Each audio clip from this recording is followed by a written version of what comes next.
How's it going, guys? We just wanted to say thank you before the video starts with the crazy amount of support that we've gotten on our first video and how well it's done. 300 plus views. Oh my god. And 50 plus followers on the gram already. We're having a great time doing it. We want to keep pushing them out. So before the video started, we just want to say thank you. Eric, I'm not going to lie to you. At least 50 of the views are mine. Yeah, I'm pretty sure only the other 250. So thank you to Eric and Mike. Great viewers. yeah. We did it. We did. We did it. Did do it. We did it. All right. No, but seriously, thank you to everyone. Yeah, thank you. Really cool. Let's get into the video. Michael fucking Root. Hey, Eric. This is from the Backseat, starring Mike Root and Eric Sweeney. Last episode went really well. It did go well. It's a little hot. We heard your feedback. Yeah, today we got the windows down. We do have the windows and we're down. we're in my car. Oh, we're in my Jeep. We're in a Jeep now. Yeah. We're like white girls. Yeah. We got the top down. We got the titties out. Oh shit! Shit. Put that country music on. Put that Brad Paisley on. Yes, that Uncle Cracker. Oh yeah. shit! We're out here just having a great time, and we're excited to bring you guys a new video today. Yep. Today's Friday. This is gonna be put out. Just so you guys know, every single Monday a new video will be put out. Whether that's this or if we're gonna try to do some other things. Whether it's skits or a different kind of videos, we're definitely gonna try some different things. Yeah. Follow the Instagram. Yes. Follow us on Twitter and Instagram, and we'll definitely be promoting everything, trying to get it out there. Sounds good to me. So what do we got on the schedule today, Sween? I don't know. This is the schedule. We made a schedule.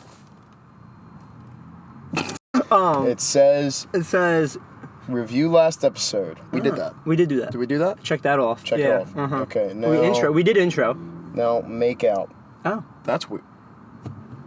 Okay. But ultimately, we do have an agenda.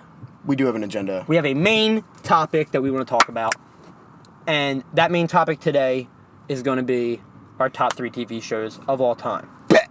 And we're going to do it the same way we did it last time. We're going to go 3, 2, 1. You went up. We're going to do 3, 2, 1. We're going to go back and forth. You want me to start again? Yeah. Okay, so before we get into it, I do want to give an honorable mention, and that show is The Office. Okay. Yeah. The Office is a great show. It is. It's hilarious. It's definitely a funny show. I don't consider it to be one of my top shows because compared to my other 3, it's nothing. I think it's just Steve Carell that makes me laugh so much in that show. Like, it's ridiculous. He changed like that kind of comedy forever. Yeah. And Michael Scott is like, that's such a iconic character, and it's well deserved. He's a great. He did so well, and the show is great. Did you have an honorable mention? Yeah, I'm gonna go with Arrow. Arrow. Okay. Arrow. So me and Mike talk about this a lot. I can't stand the Justice League TV shows. The CW shows. Yeah, I don't like any of them.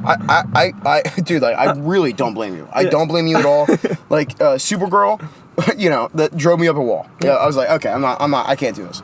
Like they don't care. Like you could see that they care so much about the comics and about the story and about the acting and everything, but they don't get like they care way too much about being like liberal. They want to be progressive. Yeah. They rather be progressive more than have a quality television show. The female lead, Felicity Smoke, was really, really funny. So funny, and like I like gave a fuck every time that she was on screen. Yeah. But then they made her and Oliver like together, and oh my god. Whatever. We're not gonna talk about these stupid shows. Yeah. Fuck them both. Fuck they're both. just honorable fucking mentions. Honorable mentions. They're not even in our top 3. The fuck? Okay, good. I want to hear your number 3. Okay. So my number 3. It's a new show. I just recently watched it. Many of you guys probably don't even know what the fuck it is. It is Dark Crystal: Age of Resistance. This is one of your top 3? Dude, I swear to God. What the fuck? I'm literally on my second time watching it already. And it's been out for like a month. Okay. Dude, oh my God. The amount of work that had to be put into the show. There's a documentary now on Netflix. It's an hour-long documentary on the making of the show. Okay. If you don't know what Dark Crystal is, it's a movie from 1970s. It was Jim Henson's, the guy that made Sesame Street, The Muppets. It was his first movie trying to make puppets serious, rather than like it was always considered the Muppets and Sesame Street and all these puppets were kitties and kittyish, blah blah. So this is his first take at it, and the movie panned horrible. It was like, I think it's great. It was panned at box office. They made $0. Now it's a cult classic. It's like got a huge fan base now, and it's like this whole lore behind it and everything. Yeah. So they made this show. Yeah. So this is a prequel to that movie, and it kind of gives some backstory, gives some more lore. You know, it's fantastic. Okay. What's your number 3, Mike? It's hard to pass up on the puppet show. Yeah, my girlfriend calls it the puppet show. Yeah. She said, Eric's watching his puppet show to her friends, and it makes me look like a little kid. What the fuck? Which I am. Yeah. My number 3 is gonna be Sons of Anarchy. Going into a clubhouse of bikers and realizing, and then they start showing you how they're, you know, doing illegal shit. Mm-hmm. And it was just like, you know, like a gang thing. It was just really fun to watch. And you care so much about the characters. And the ending was fantastic. You know, you don't get that a lot with TV shows, a good ending. Game of Thrones. And, but you got that with Sons of Anarchy. Yeah. You know, and it was just, every episode was so much fun to watch. And I watch it. I definitely have to check that out. Through and through several times. Yeah, definitely check it out. It's fun. It's a fun show. One of my favorite top 5 favorite TV villains ever is Clay Morrow, Ron Perlman in it. Mm-hmm. Like, you know, it was great. Yeah. So number 2. My number 2. This is a show I don't think you've watched, so definitely one of the ones you have to check out. My number 2 is The Wire. I've watched the first season of The Wire. Yeah. They're long episodes, right? They're very long. Yeah. The Wire, if you haven't seen it, it's like, in my opinion, the most realistic show ever made. Yeah. It's set in Baltimore, and it's about police and drug gangs kind of mixing, just in Baltimore, just in general. Yeah. And it's just like, you when you watch a show like Hawaii Five-0, for example, okay, or any kind of like modern cop show, like NCIS. Blue Bloods or NCIS or any of them, if you watch a show like that, every episode you expect like that big climax where, you know, the guy busts through the door and, you know, puts down the bomb and or shoots the guy or arrests him, and, you know, that big climax. And everything's good. Yeah, everything's great at the end. The Wire, it doesn't even show the arrest. It'll just not show it. You'll show the cop saying, "Let's go get him," and then next scene, that guy is arrested in jail. Like, they completely flip this, like, the script on your head, where, because that's not the glamorous part. Yeah. Of real life. Its whole dynamic is the similarities between the police and the gang.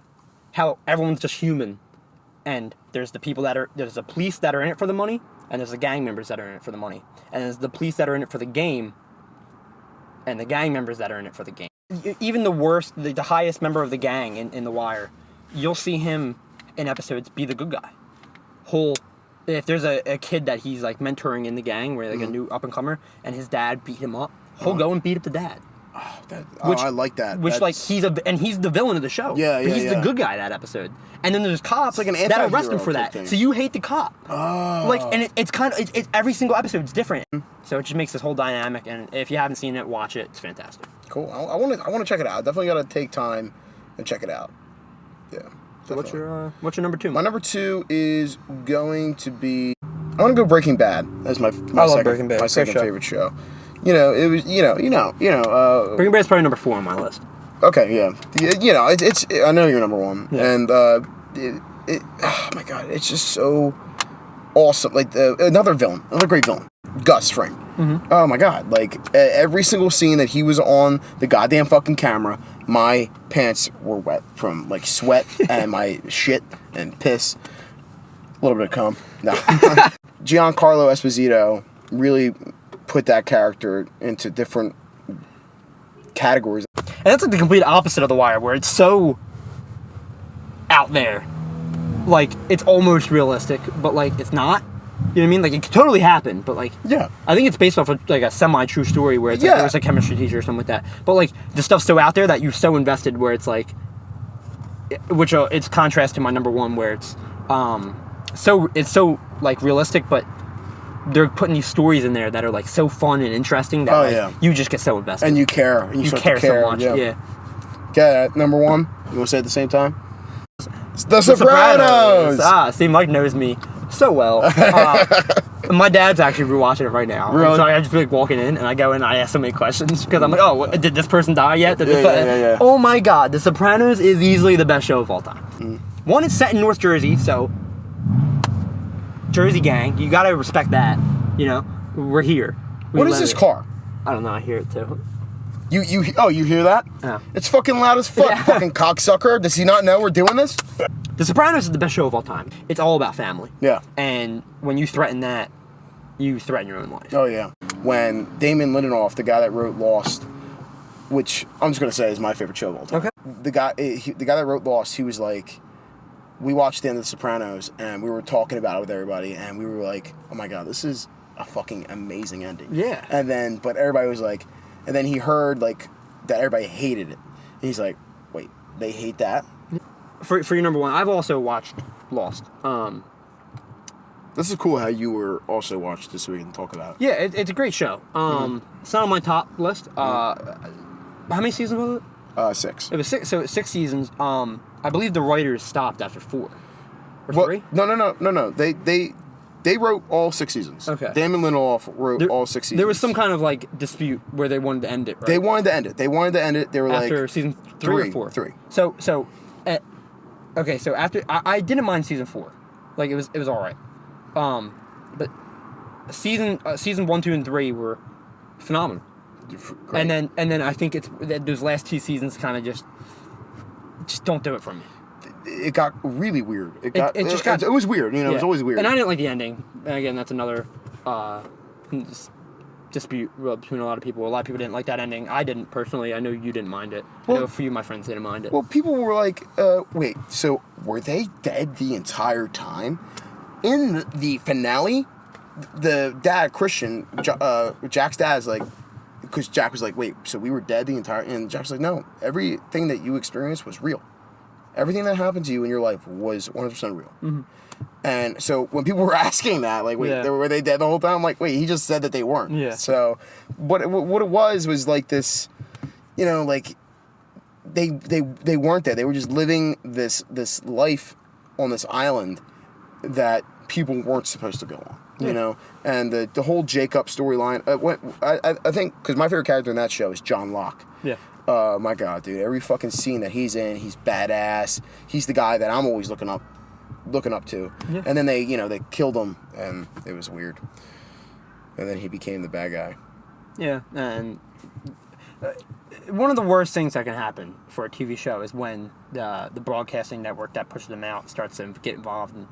It's a shame because it truly ruins your art. They wanted to end it at season 1, dude. They were like, we're done with back stories. Yeah. Like we're done with flashbacks, and the ABC was like, yo, you guys are really good at it. Just keep doing them. Yeah. And they were like, okay. And then they, Lost basically was like the first TV show on ABC, NBC, CBS to really get the fans' attention. Yeah, like an HBO. Yeah, like because HBO was, they had The Sopranos and 6 Feet Under, a lot of Sex and the City. Mm-hmm. HBO. They had huge shows. They had huge shows with different audiences. The people that watch Sex and the City aren't going to watch The Sopranos. No, exactly, and they knew that. Yeah, and they exploited that. So the wives watch their show at 8 from 8 to 9, and then they throw The Sopranos on at 9, and then the husband gets to watch his show, and it's perfect lineup. It's beautiful. And if your wife loves good TV, well, they're watching Sopranos too, because they're fucking intelligent. Yeah. No, but that's and Lost was just because it was like I watched it with Jess, my girlfriend, because she loved it too. She watched it before. Be on the lookout for Jess. She'll be on here soon. Yes. We have her on the schedule that's still here. We have her coming on episode 4. So cool. So be on the lookout for her. I should probably tell her about that. Yeah, definitely. So definitely be on the lookout for that. We're gonna be asking her questions. That'd be fun. Yo, Mike, yo, Jess, how big's Mike dick? I'm just trying to just see it because I was. No, but so those are my top. Those are my top three. And my top three as well. But it's definitely not as hot this time. We're not as sweaty, which is good. We definitely heard all your feedback. We're trying to close it in a little bit. Trying to fix some things. So thank you for watching. Be on the lookout for another episode. We're definitely gonna try to put out some more content on other days and stuff. So just be on the lookout. Follow the Instagram. Follow our Twitters. Mainly follow the Instagram. The Instagram's gonna be huge. We're gonna be posting everything on there. Okay. Subscribe, like, comment. Thank you. Thank you guys. And check out, if you don't, my Snapchat's gonna be in the description. I'm gonna be having a skit coming out next week with Bri and Zach and Colt. We have a really funny one coming up. It's gonna be really funny. I'm excited. Bri was like, "Yo, what if one of us is a prisoner and we get a new roommate?" We have a great one coming up. Well, be on the lookout for that. Definitely add Mike on Snapchat. Thank you for watching, and see you next time. See you next time, guys.